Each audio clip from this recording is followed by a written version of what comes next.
to war. Who's calling us home? And into the combat zone we roll. Buffalo combat zone. The war is ours to own. Bill's Mafia rise under crimson skies. Defeats disdain. Victory's glory in the Buffalo combat zone.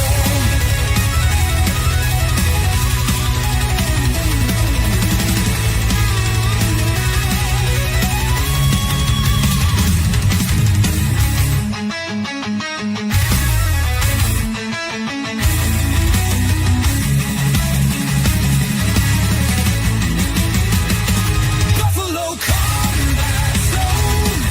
The war is ours to own. Bill's Mafia rise under crimson skies. Defeats disdain. Victory's glory in the Buffalo combat zone.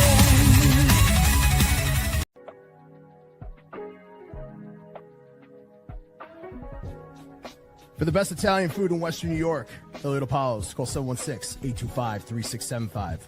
The Lardon Construction Group. Fubo TV, the official streaming service of Do Champions.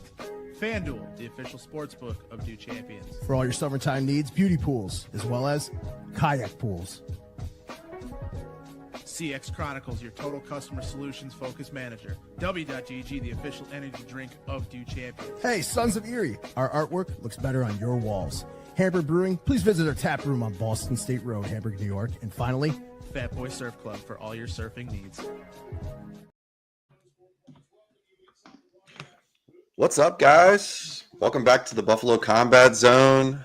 We're a three-man team again this week. I'm excited about that. I got to see Alex Miley in Buffalo. It was really cool. A lot taller than I expected him to be. He's a big fella.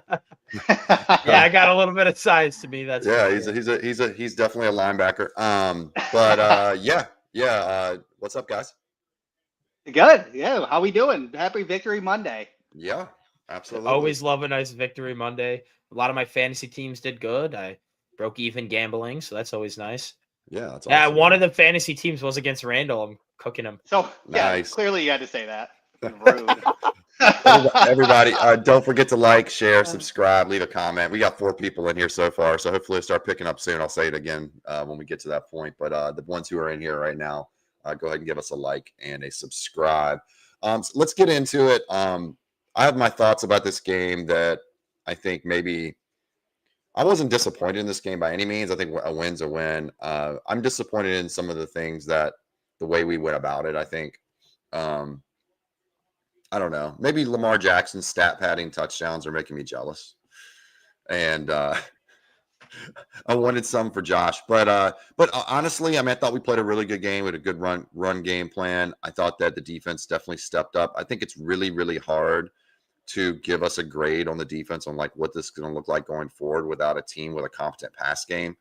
Rapp and Bishop looked great, but we're playing against a team who can't throw the ball. He had 27 yards passing until Tyrod Taylor came in. So I don't know. I don't really know if that's something that we can hang our hat on yet, but it's a good step in the right direction for confidence, I think.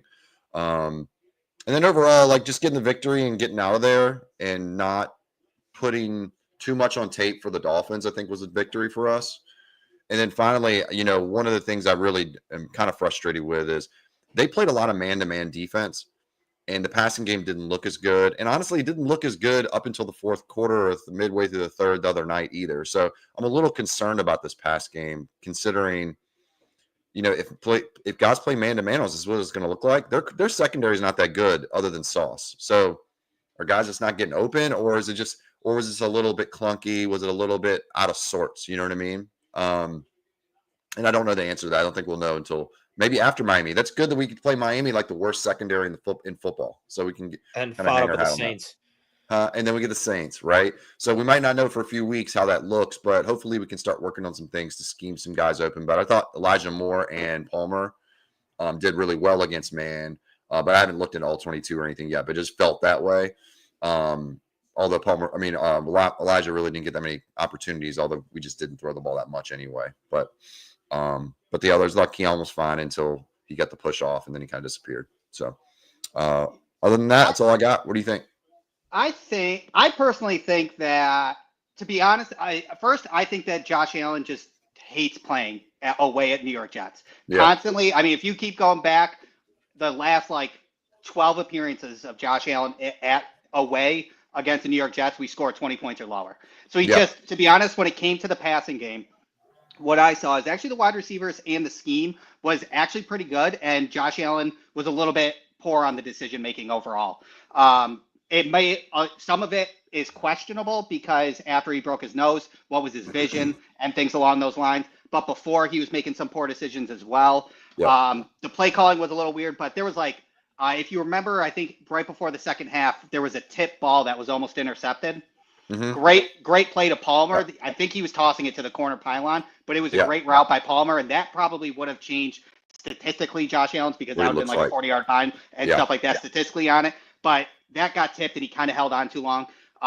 In pass protection, Connor McGovern and Spencer Brown had a really bad game overall, so their timing was not good in pass protection, and that's what kind of made Josh Allen make some bad moves. Spencer Brown got pulled back on bull rushes probably about 3 or 4 times, and that's where Josh Allen had to speed up a little bit, and it wouldn't let the play develop, and he either had to check down and things along those lines.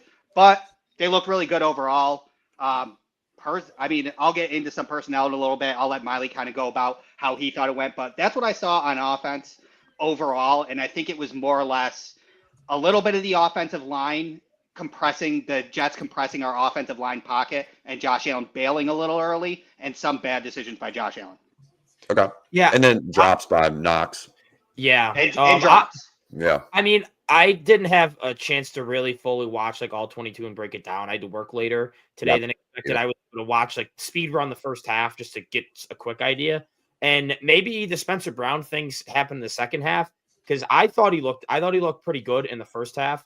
I thought the issue with the offensive line was David Edwards and McGovern. I thought they got blown by a couple of times, and it felt like it almost matched up. Every time our wide receiver, someone busted open, was the same time our offensive line got pressure, someone got beat, and then Josh got pressure on him. It was either the wide receivers would get open and the lineman would get beat and Josh had to bail, or the line would protect well and no one would get open. And it was just kind of we couldn't get both to go together at the same time was almost kind of what I felt. And I'm not too worried about the offensive line. I think it'll be fine. And Josh also missed a couple of throws. The one to Shavers, I think, was at the first drive. I think it was I thought it was a really nice decision by Shavers. He kind of was in between that corner and safety zone, and he sat there right in the sideline, where you have to make an elite throw to hit him, but you trust that Josh can make that. He just missed him by a little bit. And then I think there was the one corner end zone shot, maybe the first drive also, might have been the second drive, where Josh missed whoever it was. I can't quite remember. But yeah, he started out 3 for 10. Yeah. He did slowly start to lock in. Knox had a couple of drops. I thought he was very underwhelming in this game. Even blocking, there was a couple of times and a couple of run plays where he just kind of didn't block great. And I'm like, oh, well, usually Knox can at least hang his hat on blocking. So yeah, Knox didn't have a great game. Same thing with Ray Davis, kind of been a little underwhelming with him this year. I thought he missed a couple of nice holes. The one where he was you could have cut to the left or to the right. He cut to the right and it was a 2-yard gain. If he would have cut to the left, he would have 5 yards down the field, would have met the linebacker one-on-one to make a move, where he would have at least got 5 to 7 yards, but could have been a lot more. I thought he just missed a couple of holes there. So he's been a little underwhelming to start the year, but hopefully it's only week 2. So I'm not trying to overreact. It's just something I kind of noticed. And then on the defensive side of the ball, Joey Bosa is looking like the real deal. At least as a pass rusher and a big play guy. Run defense contain, he's struggled a little bit, but I mean, he's gotten 2 fumbles. He's got a sack now. I thought he's creating some consistent pressure, which is nice to see. Cole Bishop looked a lot better in this game. Taylor Rapp, though, I wasn't super impressed with from what I saw. I thought a lot of times it would be a run play and he'd be backpedaling into pass coverage. I saw that a couple of times where he was just read it wrong or super slow to react. And then Christian Benford is the best run defending corner in the league. He made just play after play, especially obviously the one everyone knows about where he was blitzing and they were running that reverse, and he was really smart. Instead of just full on blitzing through, he was really smart to settle down and keep contained, and that killed their drive because that was like a 10-yard loss. But I mean, overall, it was kind of a boring game, a little hard to judge because the second half it was just run through plays, don't show too much. Justin Fields at 27 passing yards. I mean, there's only really so much you can do in a game like that. So those, I guess, are my initial thoughts. I was gonna say I thought that Spencer Brown was pretty good in the run game. I noticed that. Yeah, he was good. He was great in the run game. Yeah, he was like pancaking dudes down the field. It was pretty funny. He got a couple guys that I thought it was just pretty hilarious what he had done to him. But yeah, I thought the pass blocking. I wasn't as low on it as you were, Randall, but I didn't see all 22. I didn't see the all 22 either. So I'm nitpicking when it comes down to it because I'm trying to find what we can improve on. And in pass protection, anybody that let up a pressure only allowed 1, and Spencer allowed 3. So that's where I'm nitpicking. And it was it was full on bull rushes, and then he would just get pushed back and make Josh move, and then kind of go quicker. But you're right. Yeah. I mean, so with your run blocking, you're correct because inside, we did run well. Inside on runs through A and B gaps because our David Edwards has been our worst guard for sure in the past 2 games. Yep. We averaged 4.9 yards per carry. And then if you went to the right of Spencer Brown, we averaged 7.5 yards per carry, which was a big increase by 2. And the 13 personnel to the right of Spencer Brown was both James Cook's big runs, the one big touchdown that he cut back with, and then his big one that got back to the 10 in the third quarter. So he was the star of the run game while his pass pro was okay. And his athleticism Torrance looked really good. Who? Yes. Torrance. Yes. The right side killed it. Yeah. Yeah. So what are your thoughts, I guess, on how this translates? I mean, those are our takes on the game, but how do you feel like what we did yesterday translates to what we're trying to do on Thursday? Do you think it was a situation where the passing game was actually just struggling, or do you think there was some of it he's just not trying to show too much to the other team? I think it was more the latter there. Mm-hmm. I thought because Josh struggled to start the game, and then we had such a big lead. It's not like we're going to be throwing a lot, and we're always. I know it's like motto, but we are usually a second half team. Josh usually plays a lot better in second halves than he does in first half. So when we're up by 20, 30 points, there's no reason for him to be slinging in the fourth quarter when he's at his best. So I'm not too worried. If we struggle against Miami throwing the ball, then there's some cause for concerns because, as you said, Drake May just dotted them up. Daniel Jones just dotted them up, which Daniel Jones has looked really good, but still. Like their secondary is god awful. If Josh can't have like 250 and a couple touchdowns, now I'm not concerned about Josh. I'll just be a little bit concerned about the wide receiver room. Storm Duck's out again for them in practice. I just saw that too. So and he's probably can't lose anyone. He might be their best corner. Yeah. Right. Which is so bad. I mean, it's pretty rough for them. I thought he would even make our team. He might not even make a cornerback room, and he's their best corner. Yeah, Rasul's playing. I think he's healthy. He played this week. We got toasted. Yeah. I don't think he's got anything left in the tank, honestly. There's a reason why they bring him back. About ex-Bills corners, want to know an interesting stat I saw? What's that? Kyrie Elam's currently leading the league in receiving yards allowed. Yeah. I don't understand that what Dallas is thinking there. Like, do they think like he's basically getting starter reps? It's his draft pick. To be honest with you, I think Blaine hurt. I have no idea. I hadn't heard I saw Diggs out there. I didn't see Blaine because I didn't watch the whole game. I was kind of flipping back and forth. Was he playing slot? I don't know. Because he's versatile. Because Bland is versatile. He's slot and outside. So I wonder if he played slot with Kyrie Elam. You're on the outside? Good gosh. That's he can't play the slot either. Let's be real. Yeah, he's not doing any of it. His footwork is not there for that. Right. Yeah, he's bad. Yeah, the offense for me was a little confusing, to be honest with you. And I wonder if they knew. Basically what we did on defense is we showed cover 1, but went back into cover 2, and that's why Justin Fields got so confused. It was a very simple defensive basic flip. Yep, it was basic flip to cover 2. Justin Fields panicked because we were nickel. Yeah. Their first 2 reads were covered. Then he bailed. We went to 4th down so many times. The offense, it almost seemed like Joe Brady was giving different personnel looks for the future. I think he was doing it. It was very different.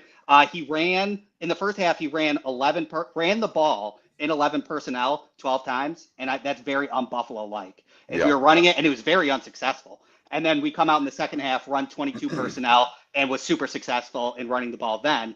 So the looks were completely different in personnel than it was in week 1. And I know it's a similar opponent, but different. But it seems like he was personally setting out different personnel, so then tape is more confusing later on against a weaker opponent.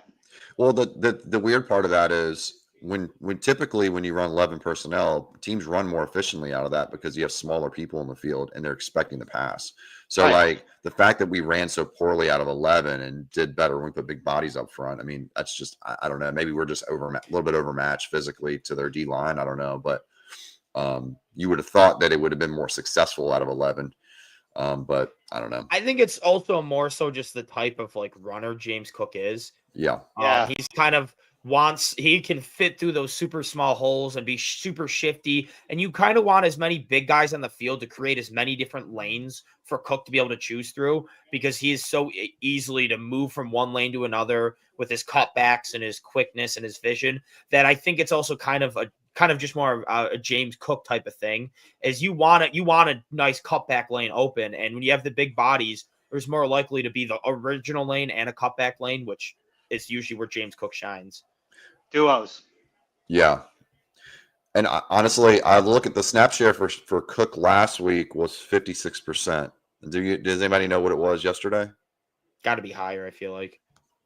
Well, it kind of depends, right? Because we sat our starters, though. I just feel like you're right. Yeah. I feel like Ty Johnson's Ty Johnson's snap share is the same, and he's eating into Ray Davis's snap shares more. Ray's going from like getting 5 or 6 carries a game to getting like 1 or 2. That's what it feels like. I feel like it's part of it because we paid Cook. It's like, all right, we're gonna. Yeah, of course. I do the same thing. Yeah, there was 3 plays where Ty Johnson was in at on first down, which was a little wild too. That was an interesting recall. I think one of them was that stupid halfback screen that really killed that drive. Yeah, or the 3rd and 4 run. If it wasn't for David Edwards, that would have worked though. He was coming in. If he had got that block, that he was. David Edwards missed that guy. Yeah, he completely whiffed on him. I did think they scaled back the screens a little bit this week from the previous week. But but here's the thing: they're going to have to do it this week because Miami's awful at defending screens. They're like one of the worst in the league at doing this. Their secondary is really bad at the same time. This should be a pass game for us. It should be the opposite of what we saw last week too, 2 years ago. Some deep shots. I think we can beat them both ways though. I think so too. I think we can beat them anyway. They're terrible. Kenneth Grant has not been good. Savonaya has not been good on their O-line either. Like their draft picks are not hitting at all. The last draft pick they had to hit. I guess you can see kind of. Yeah. You can see Savonaya. H-N I think is overrated.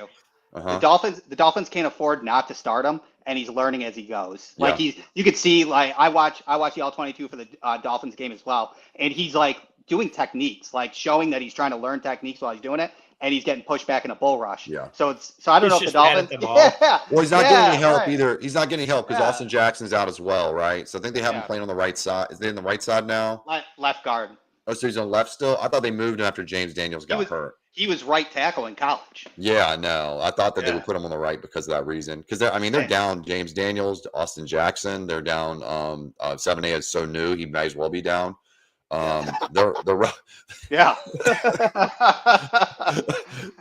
Kenneth Grant doesn't look like anybody. Doesn't look like a player at all. You know,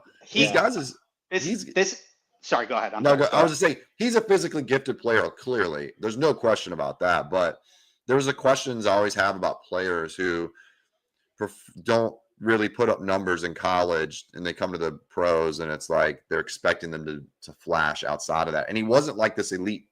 I don't think he was like a nose tackle type of player, really. I mean, his highlights were him running down the field after people. You know what I mean? And I don't really care if my D tackle can do that. It's nice, but whatever. I think he's a better 4-3 than a 3-4, and Dolphins playing a 3-4, and that's the major issue. He's a one. Yeah, exactly. So he's like a Daquan. Yep. So he should be in a 4-3, not a 3-4. But better. But in his prime, Alex. He doesn't- Golly, man. You got to settle down, Miley. What if we Dude. get? What if we get Daquan Jones on the show? Oh my I'm gonna like look at your through your Every tweets time and I just see his tell face, him every tweet you every have. every time I see his face now, I see Miley's face going, "Fucking suck." Yeah. I'm like, now I'm convinced he sucks too. He had an okay game this week. He He played played a pretty lot good. better than he did against the Yeah. Ravens. I'll give He him did. that. Dude, just on the side note here, because I want to get into the defense a little bit more. But dude, Yeah. I posted a post last week on X about the Jets and barely beating a very below average Steelers team. Mhm. And Jets and Steelers people jumped into my I saw that mentions and Steelers started coming fan. for me. There's So some I Steelers fan, bookmarked it's like, all of them. I commented some one last Steelers- time, bookmarked them, and then after the the- game, I hit them both. The one guy was like, quit talking. You guys said he was basically like, quit talking. You have 0 rings. I'm like, Yeah. what does that have to do with this at all? The Steelers haven't been good in 10 years. I told him he Right. was pathetic, and it's pathetic to dwell in the past all the time. Like, look what we're doing. Yeah. Look what you do now. And he's just like, ooh, didn't say anything, I don't think. But And then they just lost. Yeah. Did you see that play, that special teams play? Where they Caleb Johnson. oh god, Yeah. Caleb Johnson's a very good running back. I know. Like They're not he's giving just him not carries. adapting. Yeah, they didn't get many carries this week. Nah, They, they haven't used him at all. need to figure it out. I'm happy the drafted him Seahawks twice. finally started using Kenneth Walker because he's clearly better than Charbonnet. Oh Don't yeah, understand that. Oh at all. yeah. They, I don't they, know they- why I was ever questioned. giving Sharp touch. Sharp, I think, had 15 carries for 10 yards. I think. Yeah, Did No. they extend Walker? They haven't extended him, right? No, They're he's probably had looking injury at, issues. I don't remember. They're probably looking at Charbonnet to replace. That's my Yeah. guess, right? Dude, Don't Should pay be absolutely Walker. Stupid. Who's your defensive player of the game? Joey Bosa. Pick a different. We got to pick. Oh, that's Yeah, good. You pick got. You went first. Let's no Yeah. Bosa. No Bosa. Okay, Um, no Bosa. All right. Yep. So you go first, and then Randall go second. I'll go third. We all have to pick somebody different though. Okay, so you go Joey Bosa. Talk about Joey Bosa for a second while I pick my guy. Okay, yeah, I guess I'll just stick with Joey Bosa because the Huh. guy who I would have wanted to pick second didn't even play the second half. So would Who's have that? been Milano. Oh, Milano. Milano. He looked great in the first He half. graded awful in PFF, by the way. Did you see that? Which is weird. Yeah, I so thought he weird. was Yeah, all fifth over the years. place in the I run. thought clearly he popped on tape. I thought he got a cooked missile. once in pass coverage, but that was it. It was like a throw happens to to Garrett every Wilson. linebacker. Yeah, he beat him by like an arm's length. But I thought he was really It's good. Garrett Wilson. Exactly. Yeah. And I thought he was really good in run defense. I mean, obviously on that first drive, it just back-to-back plays. Yeah. Yeah. Yeah. I thought that was weird. I didn't even see that. I don't even look at PFF grades. I have. How long do you PFF sit Milano? How long Just would this you game. sit? You I'd just sit sit in in the one Saints game? too. I Then think we he's could got play. 10 days. I think we could That's- play half our team. Depends on against the how he Saints. heals. If it's a grade Saints are one, I'm awful. waiting. A grade one, I'll let him play against the Saints probably. If we lose, if we it's- lose to Spencer Rattler, we're not a Super Bowl caliber team. no, It's we can't lose the game. If it goes away. That's simple as true. that. Yeah, That's you true. can't At lose. home too. If we lose either of the next 2 games, we're not a Super Bowl caliber team. No, Strong. I you agree. can't be. I agree. Patriots game is a little more. We should win, but they're at least competitive. The Mhm. Dolphins and the Saints might be the 2 worst teams in the league. What Agreed. about you? What about your pick, Randall? So we talked about Christian Benford, so I'm not going to talk about Christian Benford and then Trey White. So I'm not going to go DBs because it was all passing. So I'm really going to stick on the line. So I am going to go Deion Walker. And the reason I'm going to go Deion Walker is because they basically told the rookie that he's going to be the guy that kind of puts the D-line together. Daquan Jones had a good game because they put Deion Walker next to Daquan Jones in the middle. They had about on the interior, they had 12 reps together as the 1 tech and 3 tech. That put Zion Logue on the outside. He was used as an edge as well. Dorian Williams was put outside, so then Deion Walker and Daquan Jones were in the middle. You saw Dorian Williams come on the edge. You saw Terrell Bernard come on the edge, and that helped the cornerback blitzes as well in that run defense. So he basically was the glue that I saw in the middle to ensure that we could be versatile and get through the Ed Oliver injury. And I Yeah. saw that as a very promising thing while Ed Oliver is out. So then you kind of look at that tape and you're like, okay, well, it's not that dire, so we can let Ed get to 100% instead of 95. I thought I'm gonna stay on the line too. I thought that Zion Logue was I don't know what his all 22 looks like, but Looks good. Yeah, I from just the eye test watching the game, I thought he was stout. I thought he can play 1 tech. I think just him showing he's a serviceable backup 1 tech potentially And honestly, what he did in that game to me was better than Dwayne Carter's tape that I've ever seen.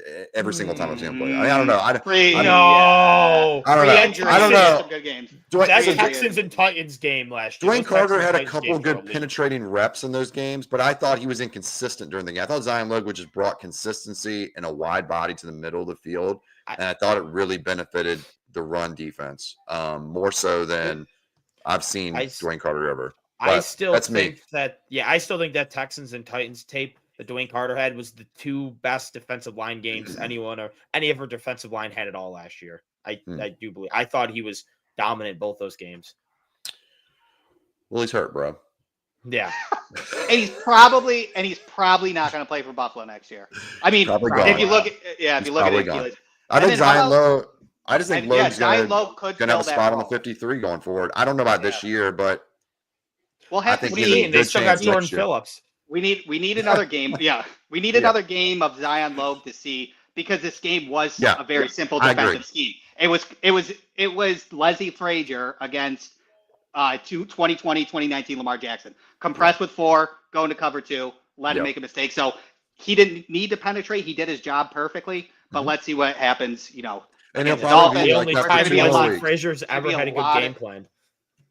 He had that perfect game plan for Lamar. The only game plan he's ever had that wasn't god awful. That game plan for Lamar, like I missed that game plan, because now when we played Lamar, I feel like we're always under attack. Constantly. Right. Can we just have Leslie Frazier for the Ravens and then have him for no one else? Because Leslie Frazier, outside of the Ravens, is one of the worst coaches I've ever seen. I thought he was so overrated in Buffalo. I remember it was 2018 where our defense, the first week and a half, our defense was getting absolutely ran through. And then Sean McDermott took over play calling in the second half of that Chargers game. And then the next month, we had one of the best defenses in the league, even though we weren't good that year. Yeah. Our defense played really good for the next couple of weeks. And it was because all they did was go from Leslie Frazier to Sean McDermott. It was a bend don't break insanity. As watching as fans, we were like, this is the worst possible outcome. You just want to go first, second, third down, first down, second, third down, first down, just convert, and then just hope for something to happen for us where they get finally get a fourth down. So it was just it was torture watching as a fan for Leslie. Which is funny, because if you do that to Lamar, he will turn the ball over. Exactly. The thing that worked in reverse in the game that Miley and I were at is that the big plays kind of saved us time on the clock. So it's almost like if we played like that against them, we might not have won the game, Yeah. Kind of did whatever they wanted to. But I just I feel like we've been looking for something to complete the D tackle room in a lot of ways, that we just always maybe it'll be Dwayne Carter. Maybe it'll be Deion Walker will step up and be a one tech at times. And, we all know Daquan Jones and kind of his weaknesses. And I just saw a little bit out of him enough to be like, okay, this guy can play. I thought he did a really solid job, and I think that he'll definitely, if not this year being signed to the active, I think he'll have a chance at it next year for sure, more so than he has in the past. I'm with you. No, what's going to happen is after the current Jordan Phillips retires, they're going to trade for the rookie Jordan Phillips just so they can have the Jordan Phillips name run on forever. Or we're going to draft a 290-pound nose tackle, and then we're going to have nose tackle. Then we're going to have to learn. And you'll see me cry. You'll see my phone go through a TV. Or no, the video of that dude that punches his computer screen. You ever seen that? Yeah, that'll be me with a TV. Yeah. Right. I'll tell you one thing. Have you watched any Tyreek Williams this year? No, I haven't watched any Detroit yet. I haven't either. I was wondering maybe if you saw anything on him, because I'll report back though. Yeah, we were interested in him, I guess, and he's kind of exactly what it would be the perfect complement to somebody like Ed Oliver. Yeah. I mean, the run defense has been pretty good through 2 weeks. Josh Jacobs didn't really do much. And then for the Bears, you got to take it with a grain of salt, because DeAndre Swift is one of the worst running backs in the league. So, man, they looked bad yesterday. Except for Romo Dunze, which saved my 32-man league. He went off and kind of carrying me. He padded his numbers a little bit with that one play where he's running wide open and drag route across the field. Works good for me. I don't know how much it can be repeatable, but it's same though with Brian Thomas Jr. I mean, I'm starting to think Keon Coleman was the right pick. Yeah, Brian Thomas Jr. looked like Gabe Davis out there. Yeah. He did. It's Like gotta- that, it's that gotta end be zone, he mental. went like this. It's gotta be mental. Something happened. It's got Something's wrong. I was hearing people say that he got lit up hard in preseason, so maybe he's shaken up from that a little bit. But he looked so good last year, and I don't like when people say, "Oh, he's just putting up numbers with Mac Jones." He was putting up good numbers with T.Y., and even to start the year, it wasn't just like end of the year Mac Jones just throwing him the ball a bunch. I mean, that was part of it, but he was a good receiver the entire year, even when they were still competitive. And just he's like shying from contact and stuff too. It's really strange. Which is the opposite of last year. Yeah, it is kind of the opposite of last year. Like he was willing to go across the middle and do things. And in his college tape, that was the thing people were worried about in some respects. Like, is he just a vertical threat? Is he doing anything else? You know?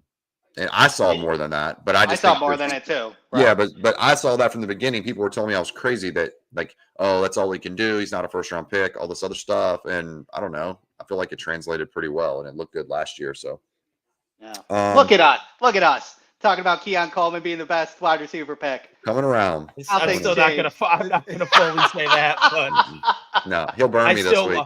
I still love BTJ. I was fully on the BTJ or trade up for Rome. Rome was one of my favorite wide receivers. But now that I've seen in Washington. Now that I've seen Rome play and Keon play, I don't know. Rome's been good this year. He's been solid. So is Keon. So like, I think they just they're a little different. They're kind of similar in a lot of ways. I will say this though. One has Josh Allen throwing him the ball. Right. And the other one has Caleb Williams. Like I didn't watch the game this week, but when I watched last week, there was a couple of plays where it was just like Rome was like open, and then Caleb either just missed him or didn't see him, and I was just like, and I was fighting to make the league median in the league, so I was getting extra upset because I wanted it, but then he caught the touchdown at the end. So yeah. Good. Caleb's timing is off, and that's what Ben Johnson needs to work on. He does his three-step drop back. He looks at his first read, and he's too quick on his first read. He'll go to his second read too quickly. Then he'll go to his third read too quickly, and then wide receiver one's open. So he's just got to settle down. And then what he'll do is he'll sit there he won't throw picks. He'll just sit in the pocket, and then if it's not there, he'll just take a sack. He won't do it. You look at his stats last year. I'm like, I had to double take at it, and I'm like, how did he put up these kind of numbers? I watched him play a bunch of times. He wasn't good, but his numbers look like a really good rookie year. And it's because he's risk averse. He's not going to take chances. Yeah. He did throw one yesterday too. Timo Rogers. That was a 2018 Josh Allen interception. It's like Timo Aaron Rodgers, because Aaron Rodgers kind of made his career off that, but Rodgers is so unbelievably good and can make every throw. Just a more gifted thrower. Aaron Rodgers was just so elite at throwing the ball that even though he did play risk adverse, he was just making every throw, so it didn't matter. Right? Yeah, like Caleb's arm, like the more I watch it, the more I realize how college can kind of fool you. Like his arm strength is really good, don't get me wrong, but I don't think Caleb has he doesn't have, like they were talking about him like he'd have top 3 arm strength walking into the league. I don't think he has anything close to that. I think he's got a good arm. I think he's up there. He's like a Trevor Lawrence arm. Yeah, he's got bad arm arrogance. His decision making he can throw it into a football size hole. Yeah. But he chooses the wrong times to do it. Yeah, exactly.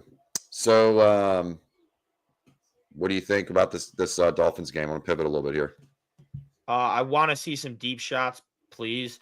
We haven't taken any the last 2 weeks, and you can at least give some credit to like the Ravens and Jets have like better secondaries, and the way they play, it doesn't match up as well but like the Dolphins secondary is awful. I want at least one. At least Joe Brady's trying to throw everything on tape. Throw that on tape. If you're trying to confuse people, throw a deep shot on tape. It'll confuse them because they've never seen us do it. Well, 2 things. I don't think we're taking deep shots. I just don't think that's the type of offense we run. We've gotten to like this like screen or intermediate throw kind of offense, it feels like. And unless they throw like a 50-50 ball up to Keon or something, but I don't even think that's really, to me, a deep shot. That just doesn't feel like that to me. Right. But the not Dolphins a aren't post, giving up. not a post, right? The Dolphins aren't good, but a lot of the reason there is because you're giving a ton of cushion to everybody, and then just letting all these catches go underneath, and that's what Brady's going to take all the positive gains. I mean, it's gonna be like a 300-yard passing game on 40 I just think if we don't have the threat of a deep passing attack, it's going to be the same thing as last year, just a little bit better. That's what teams last year, the Texans, the Ravens, the Chiefs.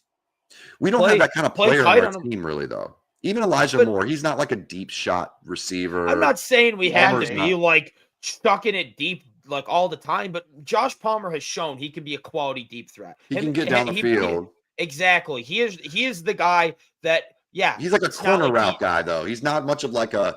I'm not saying straight post. Yeah. I don't need that. I need corner routes, play action post. Yeah.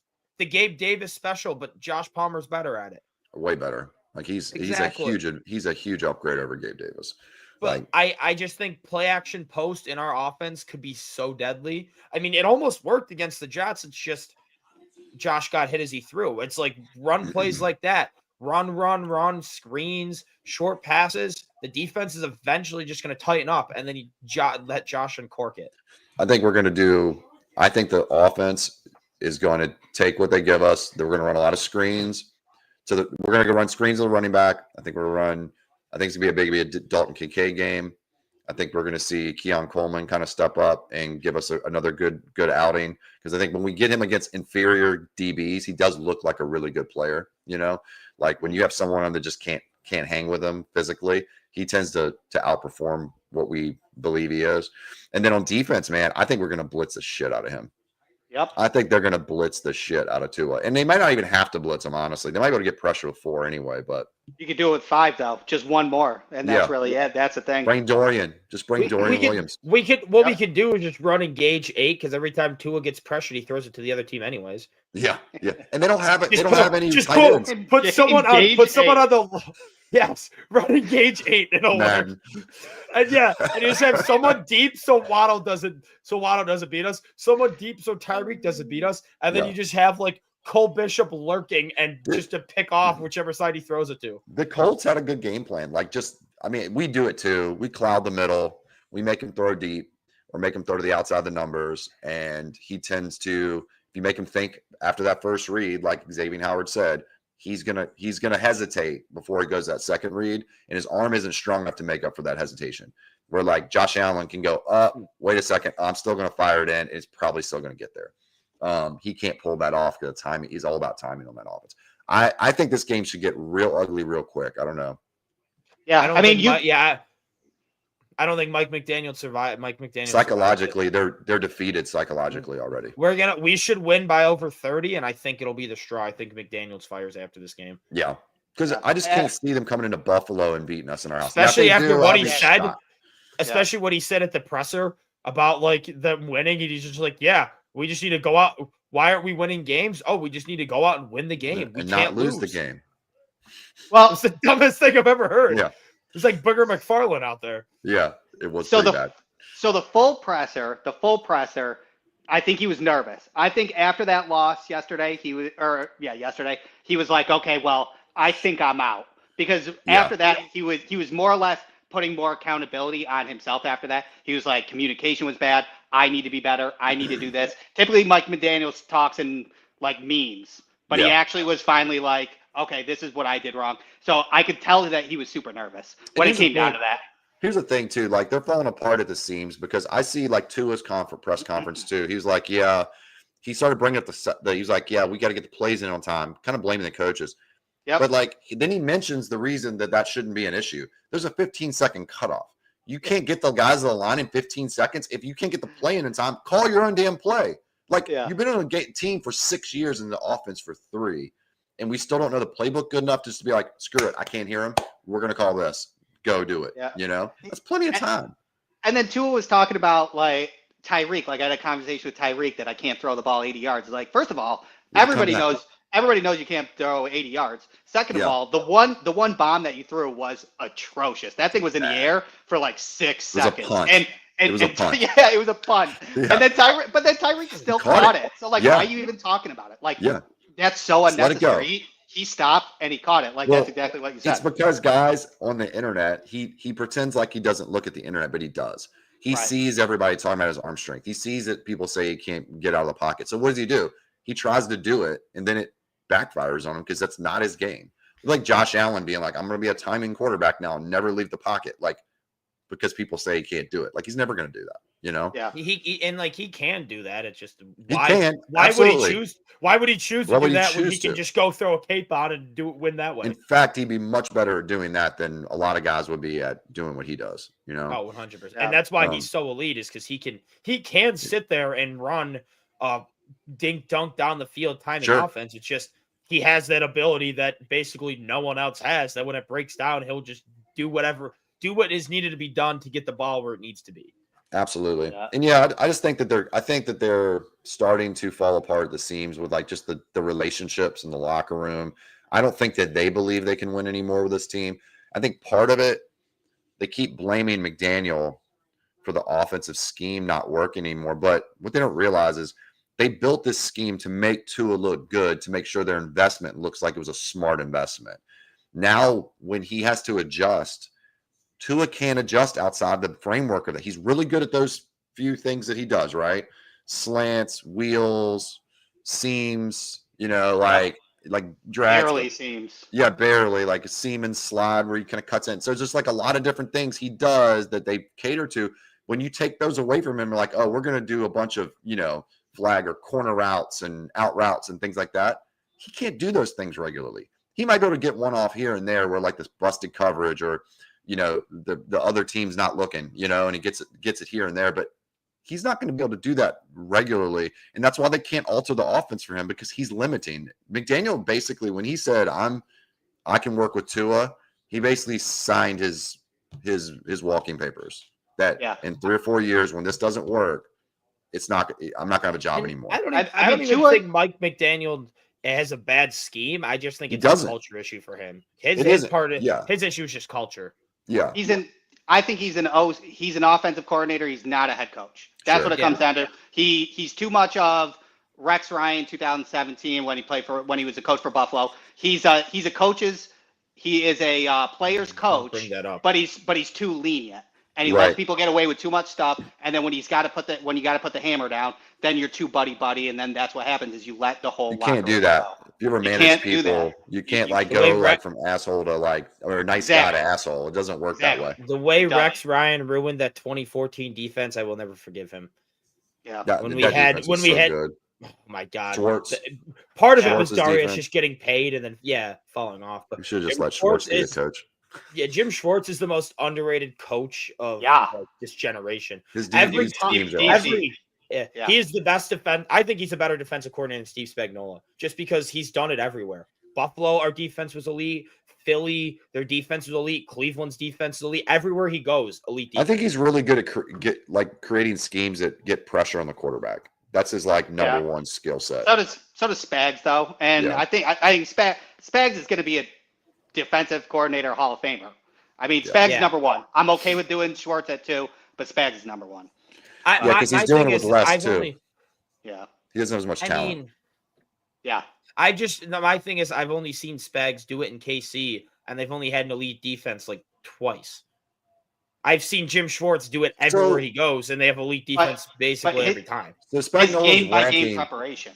Yeah, the ranking for Spagnuolo seems secondary in my opinion. Like he's a game-by-game guy.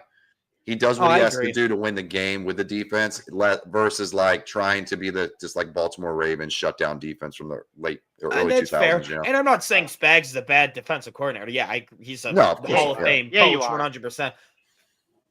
Screw the Chiefs, yeah. They're 0-2. Take 10-L. Yeah. So what's the this will be a nice kind of caveat. Name me one way, or give me your scenario on how we lose this game if we were to lose it. Josh Allen gets injured first play. Okay. Has to be first play. It'll be if we sit in cover 2, because Tua can throw with anticipation in those cover 2 beaters, that intermediate outside or that inside, like you mentioned. So if Tua can successfully hit the cover 2 beaters that he does, and then Achane goes off. Achane rushed for 30 yards yesterday, but he caught 8 balls for 92 and a touchdown. So what we need to do is handle Achane and stop him in the passing game, and then pressure him. So if we don't pressure Tua and let Achane go off, that's when it might get murky, but we could beat him anyways. That's how we end up losing. I think they're gonna. Yeah, I think that last 2 weeks they've tried to do different stuff and mix it up. I think this week they're gonna go back to the original script, where they're gonna get the ball out of his hands really quickly, thinking that this is the only way we can hang with Buffalo. They're gonna do the same thing they did to us last year in Buffalo, but it's gonna be a different result. Like we only won by 3 points last time. Should have been 10 because we dropped a touchdown. But yeah, I think they're going back to that. But for me, the only way is Josh gets hurt, or we just play a really, really poor defensive. Like Terrell Bernard hasn't been very good this year, in my opinion. Yeah. Milano being out, get Dorian Williams in and filling in for Milano. If things start to kind of crack apart at the seams a little bit, and they know us really well, and we know them really well. I mean, logically, this is probably not. It's not going to go that way, but they're just going to have to play the perfect game, and we're going to have to play poorly. I mean, at the end of the day, and that's the only way they're beating us in this game. And then win the turnover margin, which we have won in like 24 in a row. So 24 please make straight it. NFL Please make record. it. Please make it 25 against the Dolphins, and then please make it 26 against the Saints. 27 against just keep it going. These should be fine, right? We should just never lose one again. These should be fine, right? We've already done it 24 times. But 50s doesn't seem yeah. But Alex, you're definitely right though when it comes down to it. They're gonna take a page out of Leslie Frazier's book. Is they're gonna play bend don't break, cover 2 shell, and that's why we're not gonna get bombs. Yeah, but we're going to get a lot of. I think we're just going to pepper him in the middle of the field. Remember, Mike. I just want to see it though. The Mike linebacker is Tyrell Dodson. Yeah, and out of all linebackers yesterday that got a target, let's see, it was a total of 13 targets to linebackers, 12 catches. Yeah, and so Dylan Brooks, they have him too, but he can't cover either. Yeah, Brooks can't cover either. Dodson sucks. Jordan Brooks is decent, but like Dodson's terrible. Yeah, he had 7 targets, 6 catches against them. It's pretty bad, and we know that because he was on the team. 100%. We're gonna ice that out. It proves why PFF's grading scale sucks because he was the highest grading linebacker in 2023. Yeah, no, it was a worthless stat. I can't believe they had him rank that on. All right, Tua has been sacked 8 times in 2 weeks. I hate to say this, but Tua Bosa meeting may not be a good ending. The Dolphins O-line's horrible from Steve Noble. I'd love to say it. And another That is something that we should root for is no Tua injury. He said Bernard looks like he might be playing through an injury. Do you think that's accurate? Somebody mentioned that week 1. So I didn't realize he meant it. I didn't realize that guy meant it like injury way. I just thought it meant like Bosa's going to get a lot of sacks. Yeah, I don't want Tua to get injured. Yeah, I just want Bosa to sack him a bunch of times. Yeah, I want Tua to play all the time. Yeah, somebody mentioned that they're back. after week Quinn 1. Ewers might be worse. So yeah, maybe. Actually, I think it was brought up by Eric Turner from Cover 1. He, I think, questioned it. Was like, Terrell Bernard looked a little slow. He had a groin injury at the 3rd preseason game, and I was wondering if he was still nursing it. It's possible. Yeah, it's possible for sure. Good call, Steve. All right. So, but I feel like some of it is just Bernard being a smaller linebacker and not being able to get off blocks and just his reaction time just doesn't seem there though. He's someone that needs to be he needs to react quick, shoot a gap, and beat the blockers. Yeah. I don't know.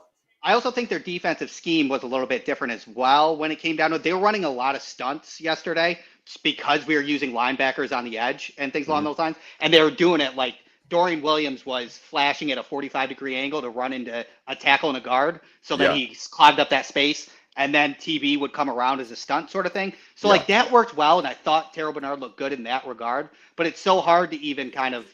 It feels like he's out of position a lot. Yeah. It feels like he's always out of position. It's hard to dissect it with Justin Fields' stat line again. It's another one where it's just hard because it was literally an inexistent passing defense that game. So it's like, I guess we got to wait for Thursday. I think so too. I think that I don't think these mobile, like uber mobile quarterbacks are good matchups for our team in general, but for our linebacker core, I just don't. I think they're good coverage linebackers. But I see lots of false steps from Terrell Bernard when he's out there, especially against Lamar, which is expected and understandable. But yeah, we'll see. I wasn't very high on Bernard. He sold me a little bit when he got the job, but I'm hoping that this isn't like easing back into like the guy I thought he was, which wasn't this kind of like heat-seeking missile player or anything like that. I thought he was going to be a step slow all the time, but I don't know. Okay, let's do score predictions. Miley? 38-10. That was in my head. That was in my head. He's like, he's so very solid about it. He's very like stone and 38-10. And just sat there and stared at the camera for a second. Kind of creepy. And it's going to be more like 38-3, and they get a garbage touchdown with like 2 minutes left. Well, they're going to score a touchdown when I'm already driving home. Yeah. What about the you, line, Randall? Okay, so the Vegas line is at -8.5, but a lot of books have it at 12.5. Yeah, so I thought it was like 12 or 8.5. Yeah. I got to go find that real quick. Slam that. A lot of money on that. All right, I guess I'm going to go 31-7 because by the halfway through the third quarter, again, starters are out. So then it's just let the clock run. I'm going to say 38-17. I think it's 31-17 to the fourth. We get another touchdown with like 5 minutes left, and then set the starters after that. That's kind of how I'm bobbing it. What do you think the breakdown of pass and run is going to be? You think this is going to be a heavy run or heavy pass game? Just off the top of your head. I think it starts heavy pass, but I think we're going to have such a big lead that we're just going to be running a lot in the second half, and it should probably even itself out. Yeah.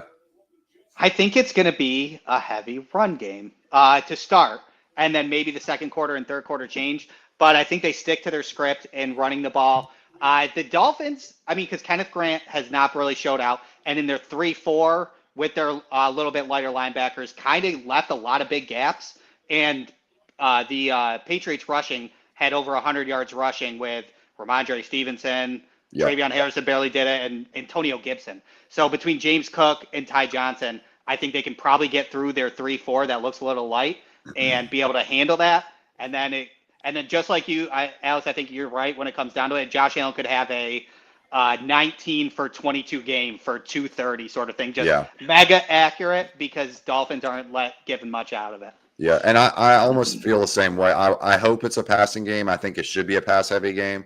But I just have a weird feeling this is going to be like a 25 carries for Cook, 12 for Ty Johnson, and 5 for Ray Davis, and a bunch of screens. I don't know why. And it's still going to be a blowout, but we're going to leave the game going. We could have stomped and beat them down way worse. That's what it's going to feel like. I don't know why. Put 70 on them.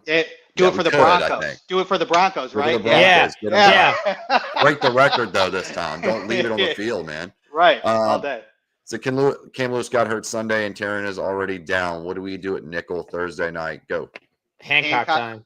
Hancock was full. I expect Taryn to be back, to be honest with you. I think Taryn plays on Thursday. He was limited, but I think he comes back. I think if we were desperate, like we were playing against the Eagles, I think Taryn could have made it out, but I think they took him out, so I think he'll be healthy. But Hancock. Yeah, and I also think I almost wonder if Hancock stays at safety and they just put like Dorian Strong in that position or something. Maybe. Taylor Rapp's going to get an interception to get the Dolphins, and he's going to be the starter for the next 7 weeks because he got that interception in a 38-10 blowout, and it's going to annoy me. Man, I really want Hancock to take he'll never happen this year, but me too. I think he'll be a good fit. Why can't against the Saints just try it and be like, we're going to win anyways. Let's just try it. Give him an easy job. It's Spencer Rattler. Come on. If you get cooked by Rattler, you can't make it. You're bad. He's bad too. Yeah. Spencer Rattler's so bad. Absolutely. Yep. All right, guys. Anything else before we close out the show? No. That was the best. I'll say I had the best sports experience ever at the stadium this past weekend, or 2 weekends ago. That's now. I've been to lots of football games. That was the coolest thing I've ever experienced live. Like it was it didn't even feel like I watched the game back on TV when I got home the next day, and I remember watching it going, man, it doesn't feel the same. And actually the game felt more attainable on TV than it did in the stadium. In the stadium, the game felt over at like 5-6 minutes left. But on TV, I was kind of like, because it's just a different feel. It's a different viewing experience. You know what I mean? And I remember watching going, you know what? I would have probably not turned it off at home. At the stadium, I wasn't going to leave, but I'm not going to lie. It did cross my mind, like, I don't want to sit here for this, you know? But it's super cool. Got to see the SNF cast with Tony Dungy and all those guys. That was really cool. And the tailgate experience there is so good. It's just like, it's elite. Like, nobody can touch it. So really, really cool. Hell yeah. It's awesome. All right, guys. Next week, well, I'd like to do a Friday show, but I think somebody already has that slot. But it'd be kind of cool to talk about the game right after the game. Yeah. So Yeah, I agree. But anyway, yeah. So good luck. Please like, share, subscribe, and leave a comment in the comment section. And we will see you guys next time. Thank you.